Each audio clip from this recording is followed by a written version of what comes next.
Fala aí, galera, beleza? Salve, torcida tricolor, começando mais uma semana de trabalho pós-vitória do Fluminense, vitória sobre o Madureira ontem em Cariacica, no Espírito Santo, uma vitória magra por 1-0, mas assim, o placar ele poderia ter sido mais elástico, né? O Fluminense perdeu algumas chances, o goleiro do Madureira, Dida, fez uma grande partida, defesas importantes, o placar foi mais magro do que a atuação do Fluminense, podemos dizer assim, principalmente no primeiro tempo. E eu queria destacar aqui neste vídeo, né, que vou trazer também um trecho da entrevista do técnico Fernando Diniz, a entrevista coletiva concedida ontem lá no estádio Kleber Andrade, destacando aqui 3 jogadores, Martinelli, Giovani e Keno, e fazendo uma projeção já para o que pode ser o time titular do Fluminense daqui a pouco, porque a princípio o Diniz deu a entender que quinta-feira ele não vai com o time titular para enfrentar o Boa Vista. Né? Pelo menos foi o que eu entendi da coletiva de ontem. A gente vai discutir tudo isso aqui neste vídeo e eu te convido a já chegar deixando o seu like aqui, que é muito importante. Quem não assistiu a live de ontem, live pós-jogo aqui, que foi excelente, mais uma com Alexandre Vasconcelos, com Renan Reis, o Laranja Tricolor, tá aqui no canal também, depois pode dar uma conferida lá. Foi uma live muito boa, passou muito rápido, sendo 1h30 de live, parecia que tinha meia hora.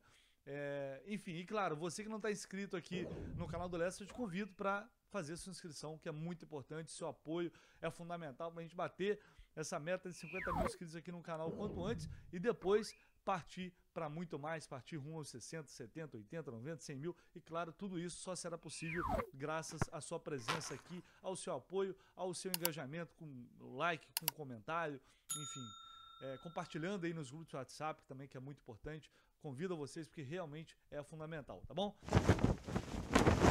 Então vamos lá, assim, a atuação do Fluminense ontem não foi uma grande atuação, não foi uma grande exibição, mas foi uma partida bastante segura, apesar de em alguns momentos ali falhas de posicionamento que foram geradas, de acordo com o próprio técnico Fernando Diniz, devido a um espaçamento muito grande entre os setores do time, né? O Madureira teve poucas chances, mas talvez tenha sido o jogo em que o adversário mais tenha ameaçado o Fluminense, e creio que também isso não seja por acaso, porque o Madureira conseguiu empatar com o time principal do Flamengo, por exemplo. Então, assim, é uma equipe que está demonstrando uma certa qualidade, uma boa competitividade. E ontem o Fluminense chegou a ser ameaçado em alguns momentos, mas de uma forma geral, teve muito mais posse de bola, mais 70% de posse de bola, dominou o jogo quase que por completo, e os gols saíram muito mais por falhas do Fluminense do que propriamente por méritos do Madureira. E assim, repito o que eu venho falando já há um tempo, é muito importante o torcedor tentar entender isso, ninguém é obrigado a entender nada, mas enfim, a gente sempre cobrou muito profissionalismo, né? A gente cobra profissionalismo do clube. E o Campeonato Carioca, esse início pelo menos, está sendo pensado, a meu ver, de maneira correta, que é na verdade, uma sequência da pré-temporada, coisa que o Diniz já verbalizou, ele já falou sobre isso. É uma sequência, por isso ontem vários jogadores ficaram fora, porque a comissão técnica entendeu que fazia mais sentido e era mais importante eles ficarem no Rio, trabalhando aspectos físicos, coisas mais específicas para cada um. Então eu acho, para mim, pelo menos, que é o planejamento correto, né? Que a comissão técnica está fazendo certo, que é tratar o Campeonato Carioca agora, nessa fase inicial, como uma extensão da pré-temporada, pensando a médio e longo prazo nas competições mais importantes. E aí, por isso que eu não pretendo fazer nenhuma análise aqui definitiva, nem de quem está indo bem e nem de quem está indo mal.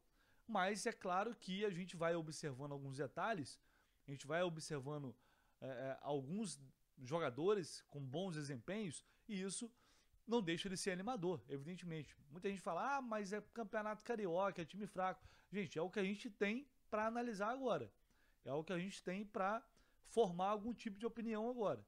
Então, assim, todos os clubes, de uma certa forma, tirando ali São Paulo, que tem um embate mais difícil, os times pequenos normalmente são mais fortes, o nível, de uma forma geral, é esse. Então é assim que até começarem os confrontos nacionais, por competições mais fortes, esse é o nível de enfrentamento que a gente vai ter e, consequentemente, dali que a gente vai poder tirar algumas impressões iniciais. E aí eu falei sobre 3 jogadores, o Martinelli, Giovani e Keno. O Martinelli ontem, não que tenha surpreendido, porque tecnicamente o Martinelli sempre se mostrou um jogador de qualidade, né? Mas o que muita gente fala é que às vezes falta um pouco mais de competitividade, um pouco mais de sangue nos olhos. E ontem o Martinelli foi muito competitivo, marcou muito, correu demais e fez muito bem o papel do André, a ponto da gente não sentir tanta falta assim do André. O Martinelli, na saída de bola, foi excepcional. Assim, foi uma das melhores atuações dele, na minha opinião, pelo menos, com a camisa do Fluminense. Jogando de cabeça em pé, distribuindo o jogo, aparecendo em todos os lugares do campo, do lado direito, do lado esquerdo, não se escondendo em momento nenhum, sendo de fato, cumprindo ali a função que o André cumpriria se estivesse no jogo. Então o Martinelli recebeu essa missão, que não é fácil, né, executar o que o André executa, e conseguiu ir muito bem. Isso é uma excelente notícia, porque a gente percebe que o elenco foi mais encorpado para a temporada, e aí quando o André não puder jogar, você não depende de um Wellington no banco de reservas. Você tem o Martinelli ali que pode fazer essa função. Claro, foi um jogo, né? A gente tem que esperar jogos maiores, jogos mais difíceis, evidentemente. Por isso, não é uma análise definitiva, mas eu acho que é legal. Acho que passa, assim, uma confiança de que esses jogadores, de fato, os meio-campistas do Fluminense, eles têm capacidade para exercer mais de uma função e exercer com qualidade. Ontem a gente viu o Giovani entrando no lugar do Paulo Henrique Ganso, né? Ali ao lado dele, jogando um pouco, caindo, na maioria das vezes, um pouco mais pela esquerda, e também foi muito bem. Assim, não foi uma grande atuação, na verdade, mas dá pra ver que é um jogador de qualidade, dá pra ver que é um jogador que tem recurso e é um jogador que tem inteligência, porque aparentemente ele já entendeu bem o estilo de jogo do Diniz. Conseguiu fazer triangulações, consegue achar os companheiros, né, se movimenta bastante, busca o espaço. Então o Giovani está gerando sim uma expectativa muito positiva, e não é por acaso, porque ele está fazendo por onde. Não à toa ele ganhou uma vaga ontem como titular. Então, assim, é muito interessante esse garoto, que é muito jovem ainda, foi para a Europa muito cedo e tem muito a evoluir, inclusive na parte física. Então, assim, não há como negar que ele já é uma realidade em termos de ser uma opção interessante de elenco.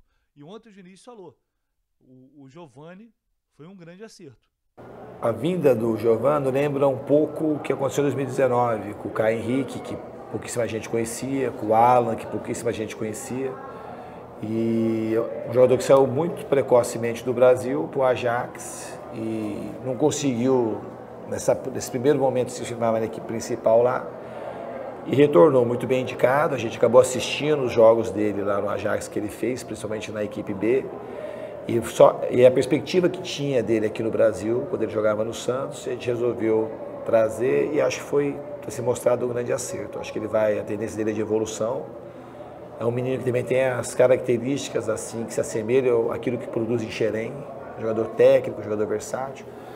Então a gente espera, a perspectiva para ele é de ter um futuro bastante positivo aqui. Então, assim, a gente não sabe se o Giovani vai ter uma sequência, porque a princípio ele é reserva, porque voltaria o André, e tem essa vaga do Iago, que tecnicamente destoa um pouco mais dos outros, né? Ele tem uma dificuldade maior de entender os movimentos, ele muitas vezes não consegue acompanhar o raciocínio dos demais, apesar de ser um jogador muito forte, muito intenso, muito raçudo, vibra o tempo inteiro, mas claramente assim, ele destoa um pouco dos demais. Né, eu acho que na hora de definir, do passe, da finalização, a gente acaba percebendo isso. Então essa vaga do Iago, ele vai acabar perdendo.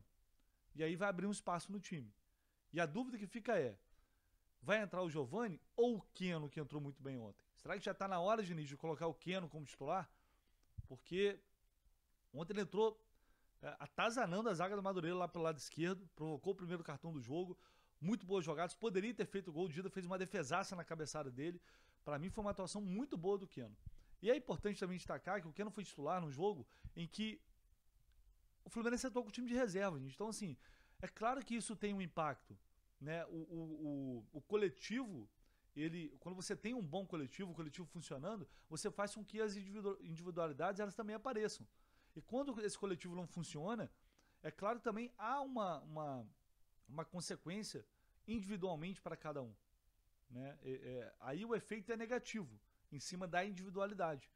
Então, observar o Keno com esse time titular, nos 2 jogos que ele entrou com o time titular, ele entrou muito bem, sempre ali pelo lado esquerdo, que é a posição dele. Então eu creio que o Iago vai acabar perdendo essa vaga. Aí resta saber, pro Keno ou pro Giovani? Porque o Giovani, ele é mais um homem de meio de campo, assim como o Iago. E aí o Diniz manteria a estrutura que ele terminou 2022. Agora, a questão é saber se ele vai, se a intenção é realmente manter, porque quando ele entra ontem com o Giovani, dá a entender de que ele quer manter aquela estrutura mais ou menos, até porque não é uma estrutura fixa, é muita movimentação, os jogadores se movimentam o tempo inteiro. Mas, pelo menos numa formação assim inicial, na distribuição em campo, parece que ele quer mais esse homem de meio de campo. Só que o Keno vai pedir passagem, não tem jeito. E aí ele voltaria para aquele time antes da entrada do Iago, que tinha o Matheus Martins. E eu quero saber de vocês, evidentemente, o que vocês acham mais interessante. Só que, para quinta-feira, diante do Boa Vista, o Diniz deu a entender que não vai com o time principal. A ideia no início da temporada é colocar todo mundo para jogar, para todo mundo ganhar ritmo, ganhar um pouco mais de entrosamento, que foi uma pergunta do Gabriel na coletiva passada. Para ganhar ritmo, ganhar um entrosamento daquilo que eles têm que fazer no novo sistema. Tem muita gente nova que chegou.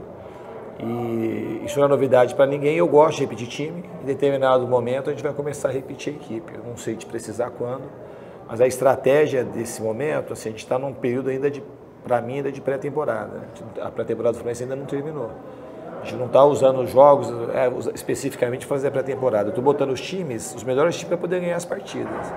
Nesse momento aqui, para a gente botar o mesmo time para jogar no meio da semana, você não ia poder treinar. Você tinha que descansar, terminar de descansar na terça e na quarta dar só um pouquinho para jogar.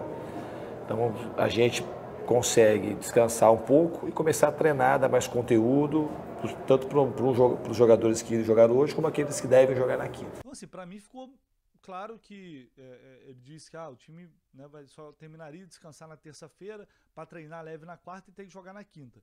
Aparentemente o Diniz vai com esse time, vai novamente com aquele time reserva, um time próximo ao que entrou em campo diante do Nova Iguaçu e que venceu por 1-0. Então, enfim, ele também disse na entrevista coletiva anterior que a intenção não era começar a mesclar agora os times, né? Que a intenção era dar um padrão, o padrão que o time titular já tem, era dar um padrão também para essa equipe reserva, para que os jogadores pudessem subir de nível técnico, subir de nível físico também. E, claro, de entendimento do jogo como um todo. Vamos ver o que vai acontecer, quero ouvir a opinião de vocês aí. Qual vocês acham que seria o time ideal para quinta-feira? Se vocês acham que o Keno deveria ser titular já, de imediato no lugar do Iago, ou tinha que entrar, ou é melhor manter o Giovani com a volta do André. Enfim, vamos trocar essa ideia aí, deixe seu comentário aqui, o seu like, não se esqueça, muito importante, custa nada, deixa o like aí e claro, se inscreva aqui no canal do Lercio, beleza? Tamo junto. E por favor, quem puder apoiar ainda mais o trabalho, agradeço demais. Cada vez mais chegando membros ao canal que podem fazer parte do grupo exclusivo de WhatsApp aqui somente para membros. Estou sempre trocando uma ideia com a galera e espero vocês lá também, beleza? Tamo junto, valeu pessoal!